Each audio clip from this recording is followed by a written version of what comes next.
Hexagram number 61.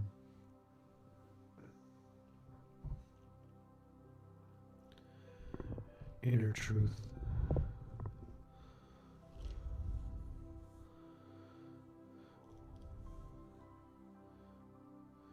You know what the problem is. Pigs and fishes.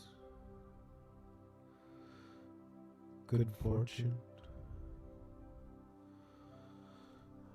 Inner truth refers to what we inwardly know to be true. Often, this hexagram seems to say, you know what the problem is, and you understand the truth of the matter. At other times, the hexagram is about dealing with evil and others through the power of inner truth. The image of pigs and fishes refers to the stubborn qualities of a person's ego, the buildup of inner power through clinging to what is right must be very great to penetrate through to them. Two types of inner truth are discussed. One, an effect that emanates toward outward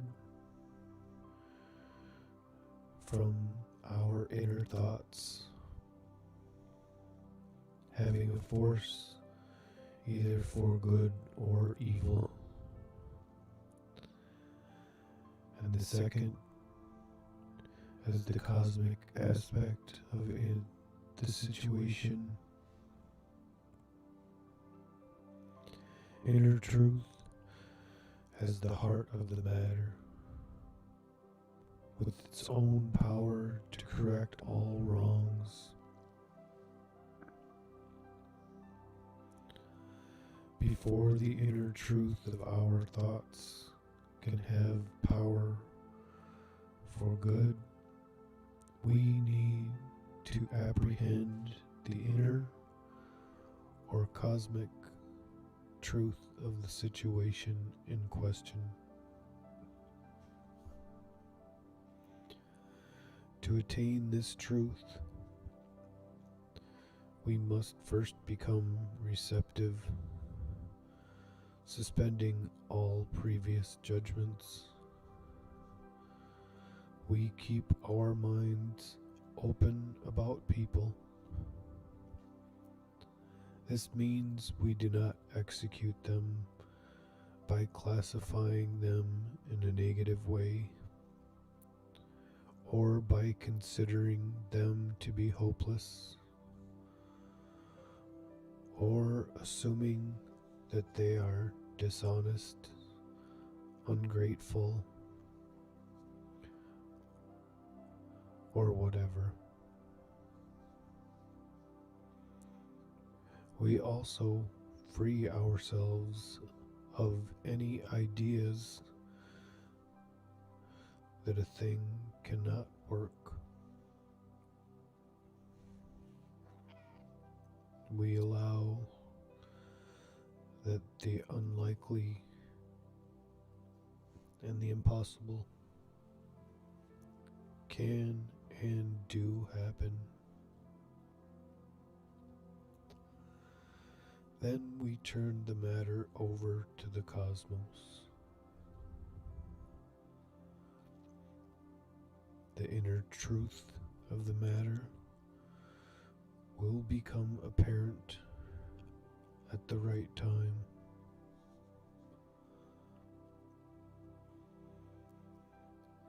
Clinging to this process empowers truth. the more we can rest content to be led blindly, allowing the power of truth to act as it will, the more powerful truth becomes. Dependence on the cosmos to be guided results in total inner independence. The power of truth and inner independence are interrelated and interdependent. The power is maintained so long as we do not waver. But if we lose our inner independence, the power of inner truth becomes blocked. The power of inner truth accumulates as we gain knowledge of the cosmic laws. For example, we soon learn through our studies with the I Ching that it is incorrect to try to produce results through conflict, and that anger, while often justified, blocks the correct solution, and that there is a cosmic law against being vindictive. We acquire this knowledge only gradually under the tutelage of the sage and through slow, step-by-step work of self-correction. It is something we can depend on to guide us in all sorts of situations, for it concerns the fundamentals of how to proceed.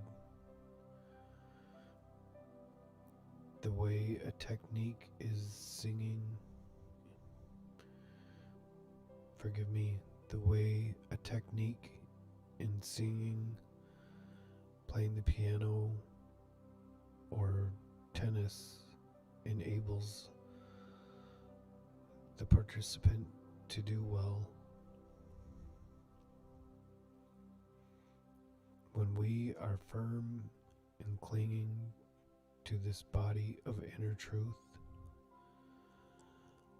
our firmness imparts great power to what we know so that it can be felt and understood thousands of miles away. It penetrates through even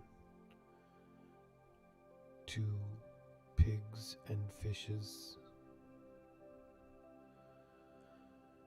If, however, our ego interjects doubt,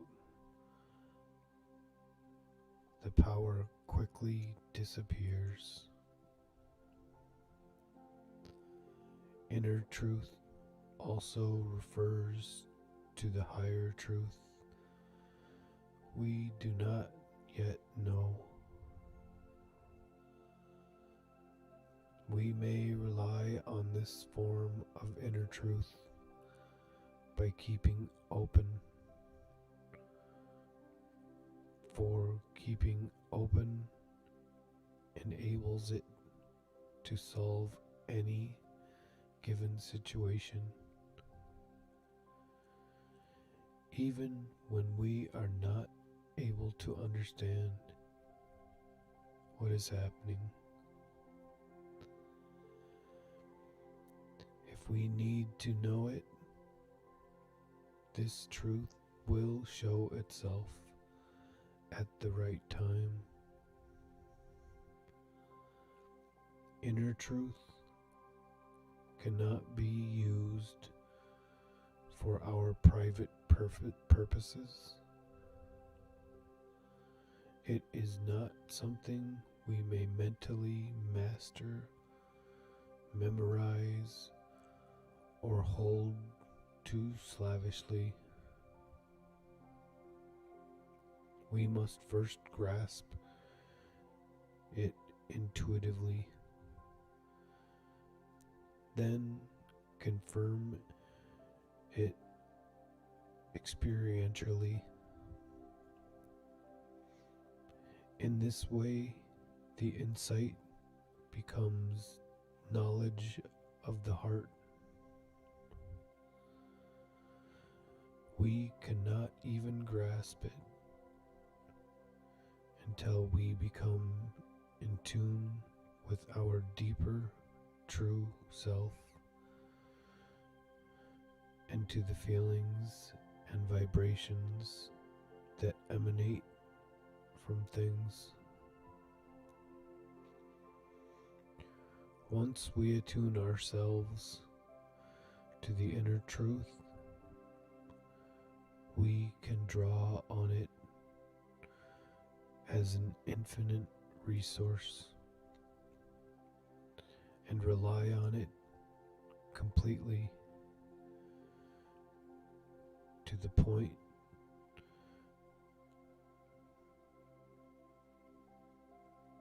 forgive me, we can draw on it as an infinite resource and rely on it completely to point the right way through all kinds of difficulties. Inner truth can also be reached through meditation once we become receptive and open,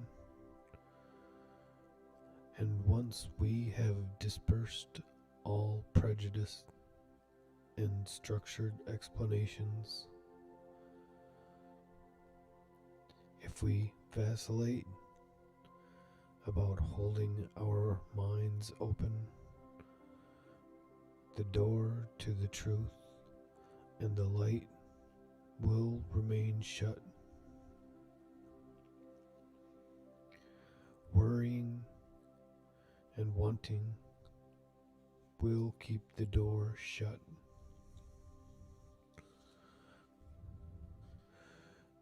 When the inner truth of a situation emerges, its clarity is such that everyone is brought into agreement with it.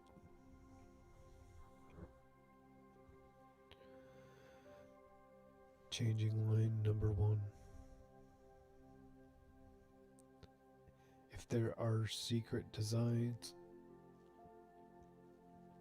it is disquieting. This line implies that there is a danger that we might form a secret relationship or a secret reservation of attitude. This means that in our inmost heart, we allow a wall to develop between ourselves and the sage. It happens when we ally ourselves with our ego and allow it to lead, or when we hedge in our commitment to the good, saying, I will follow the path of good only so long and only so far. Then, if I don't get what I think is due me, I'll abandon it. In such situations, we form a faction with our ego. This also occurs when we join in factions with others, or when we do things we intuitively know to be wrong. Receiving this line indicates that we should search our inmost thoughts for any form of hedging,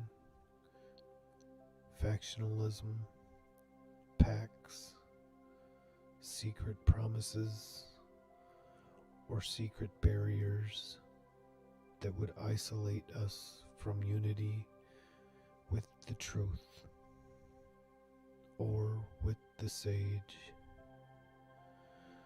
and sacrifice them on our inner altar. Our first commitment should be to serve the truth, and in this service to maintain forever our inner independence. This is a commitment to marry oneself.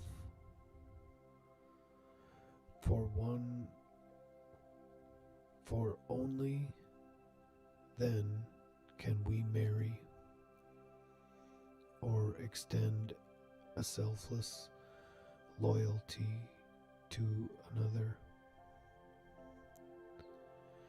If in uniting with someone, this first loyalty becomes displaced, we lose our inner balance, our self-esteem, and our connection with the sage who helps us.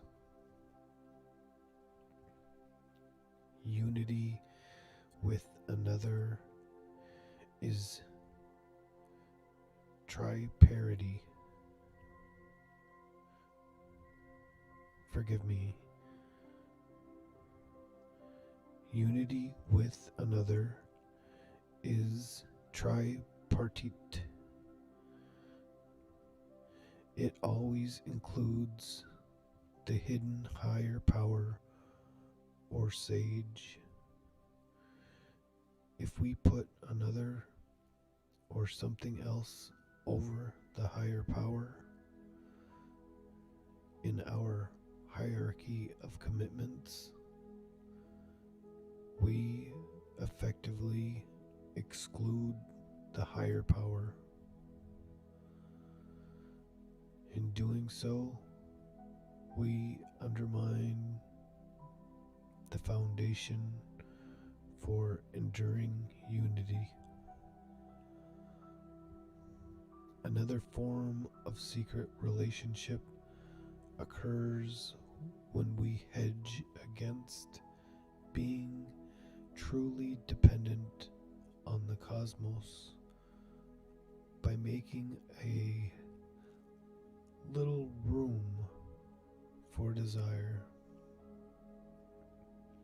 or we hold to pretensions of being better than others, or to having the right to advance ourselves at their expense. Through pointing out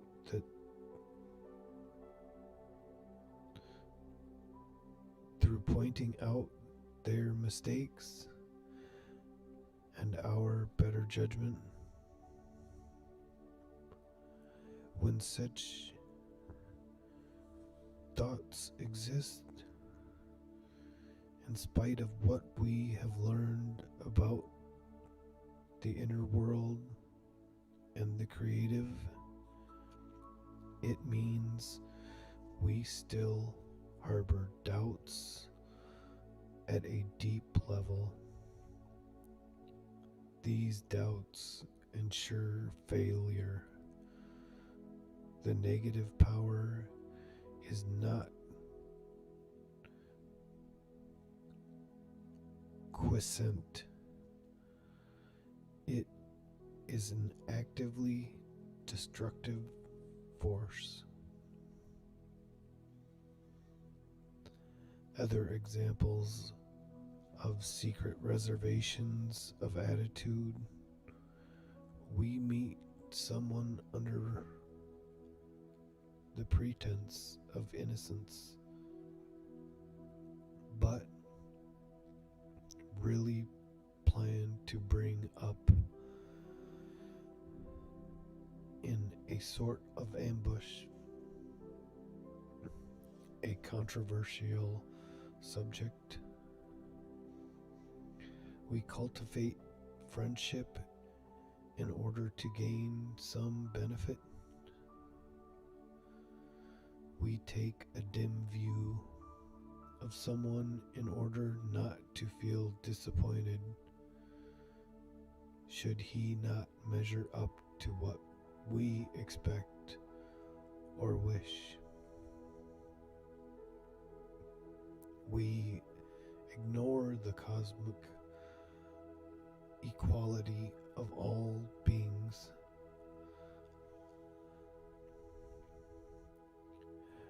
By assuming rights and privileges as parents over children, teachers over students, or any other title of elevation or proprietorship over a lower being. Behavior that exceeds the mean violates cosmic law. Anyone in a position of power over other beings must be even more careful to be correct rather than less so.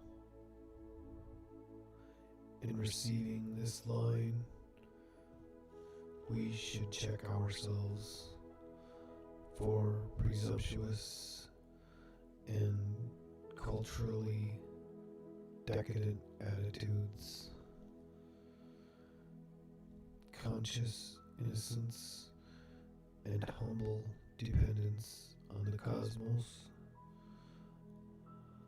underlie the power of inner truth.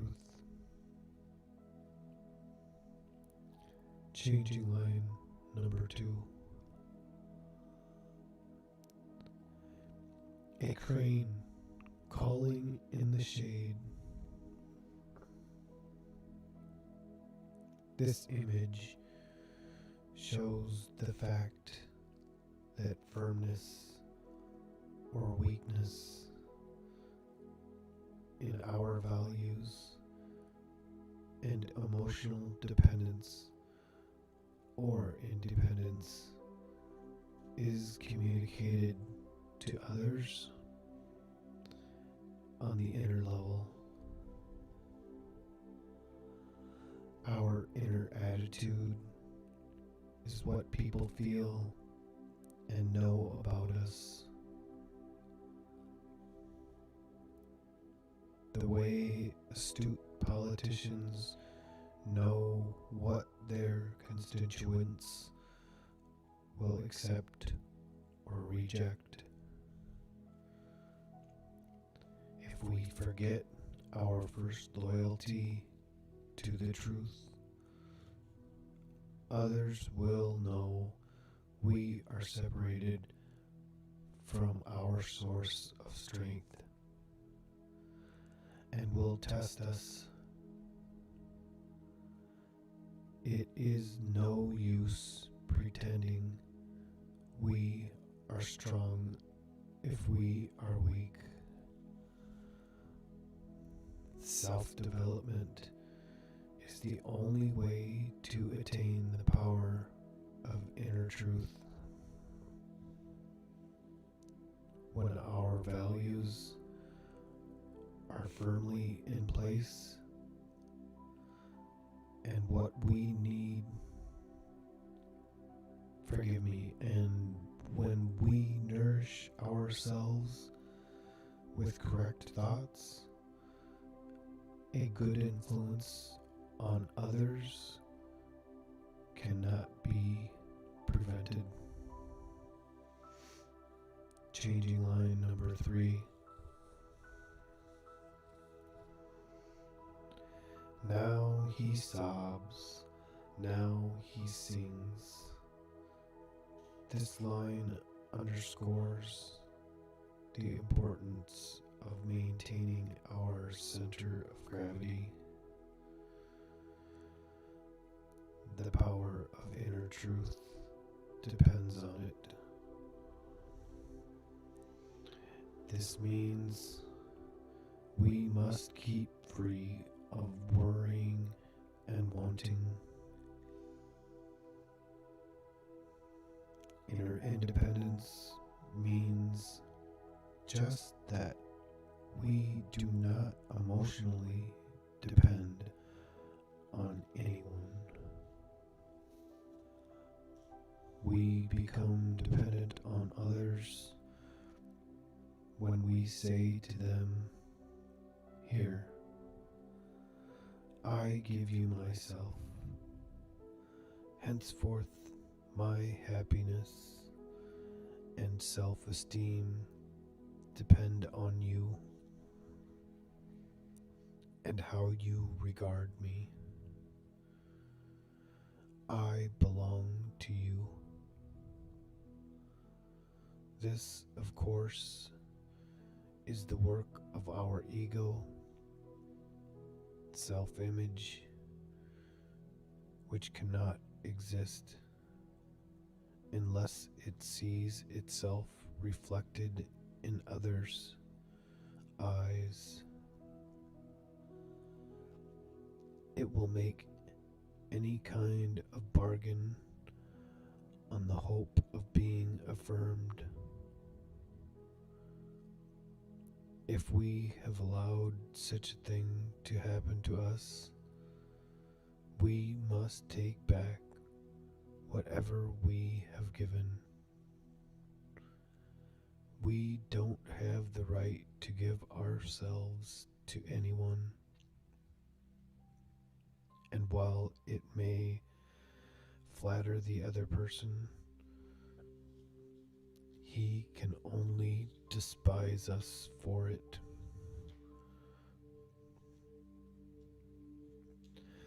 For he does not want that responsibility.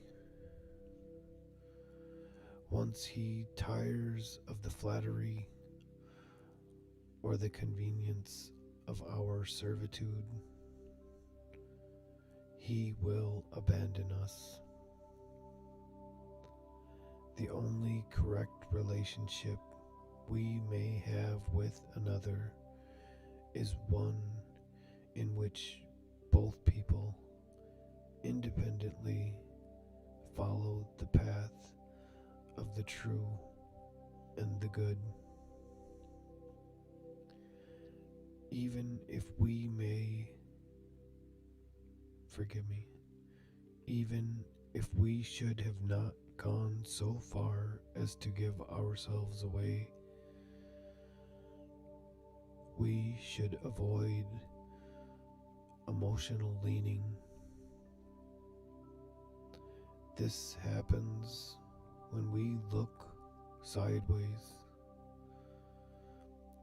This means we define the meaning of our lives or measure our progress by the effect we may be having on others.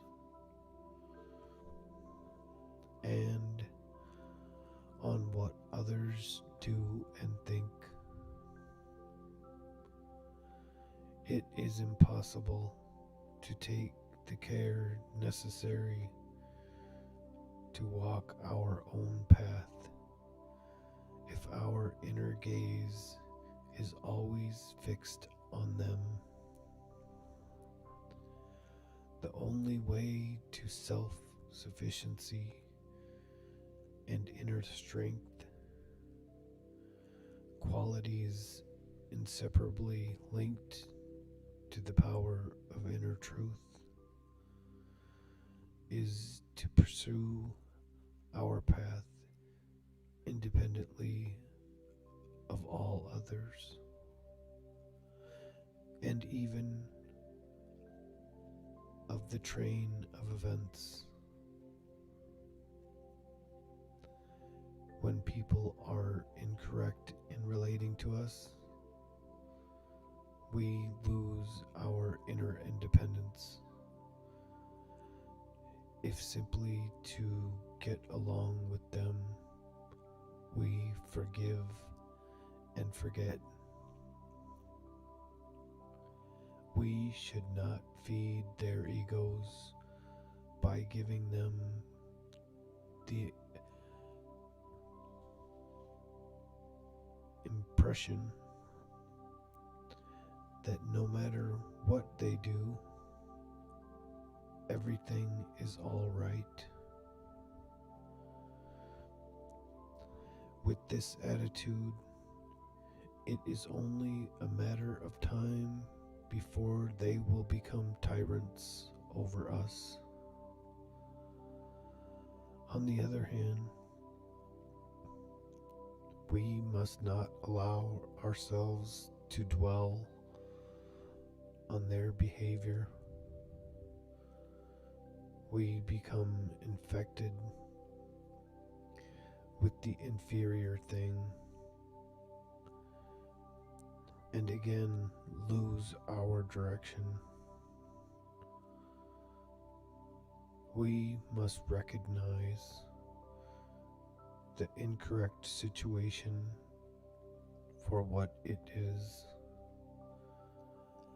and keep disengaged from it. This is to judge without allowing our attitude to become judgmental.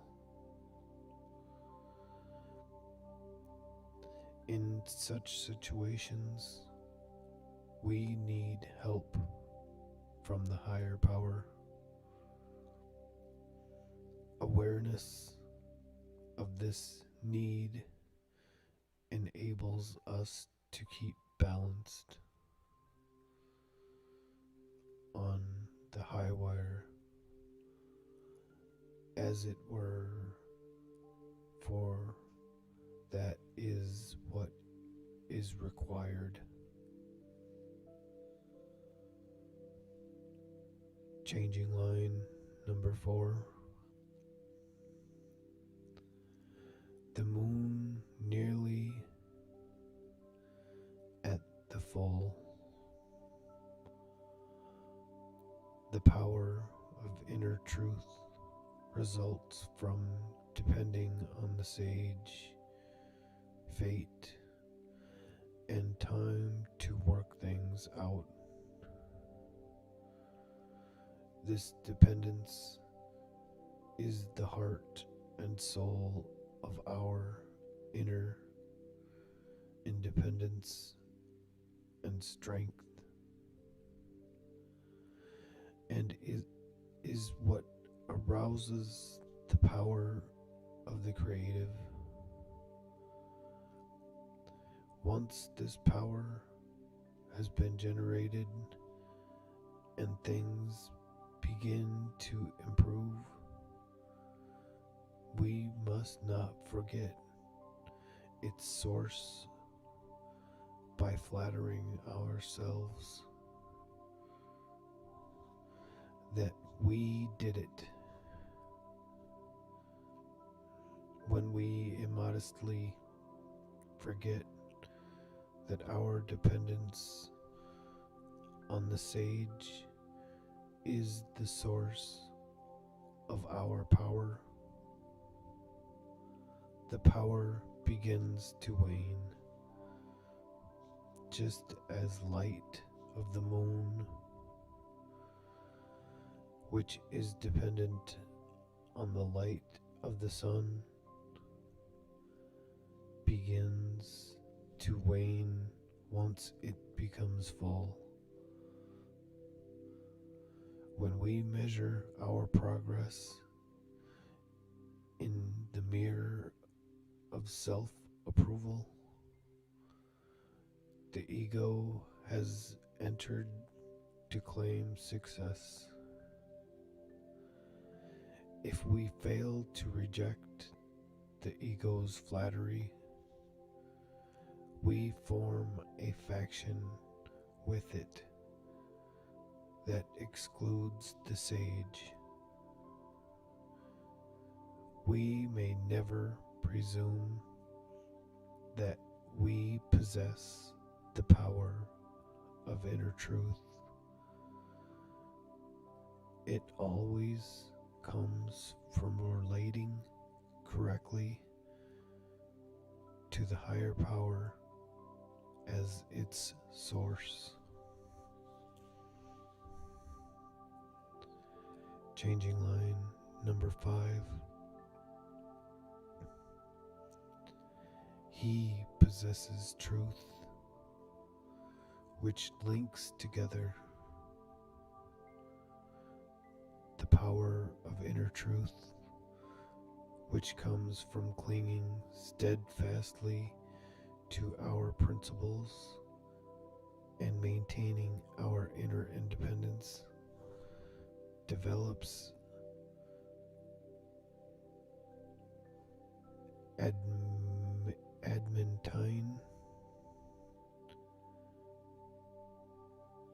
adamantine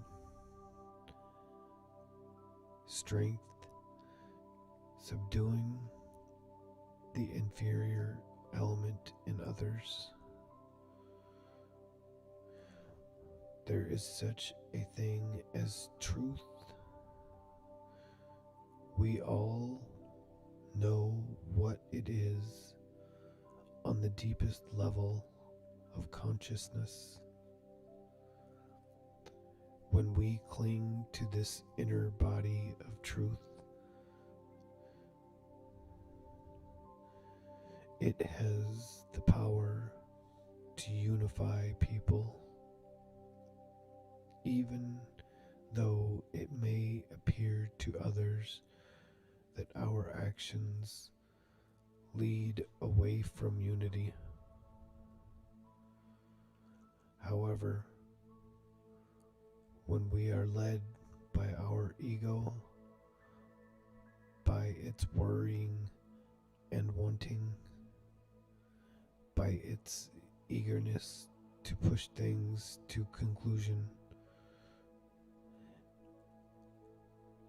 and to mastermind things, we no longer follow truth, and we lose its power to help.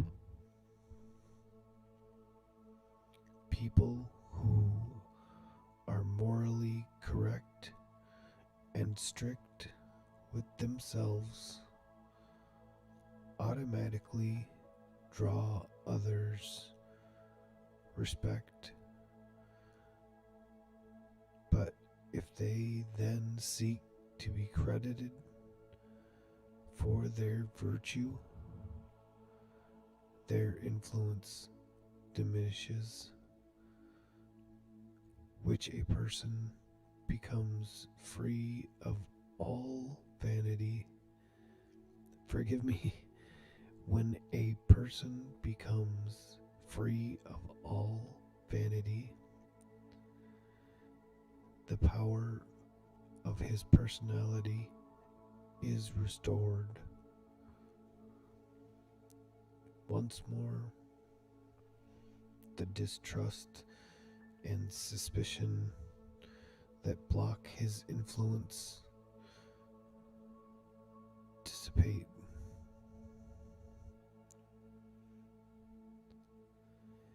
In this way, the power of truth unites. Changing line number 6. Cock crow penetrating to heaven. While we can help people who are open and receptive, we should realize that there are limitations to what we can achieve purely through verbal explanations. People must perceive the truth within themselves, because progress is the result of many small steps built one on another. We should not try to rush others' development or skip steps by saying things for which they are inadequately prepared. People can relate only to what they are ready to perceive. Any idea not ready to be accepted cannot be accepted. From mental stimulation, a person can achieve great clarity, but such clarity is short-lived. Lasting improvements occur when a person commits himself to learning and then to putting his knowledge to the test of experience. Through his commitment and perseverance, he will gradually re-educate and reorientate his attitudes and habits of mind. Meanwhile, we can only give him an introduction, a summary view, and point the way.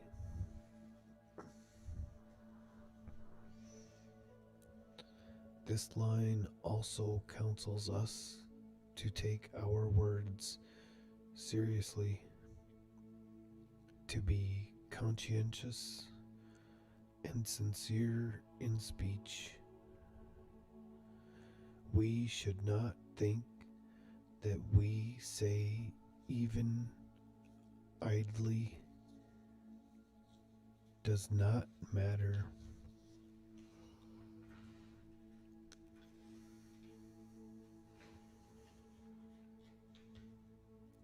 This completes Hexagram 61.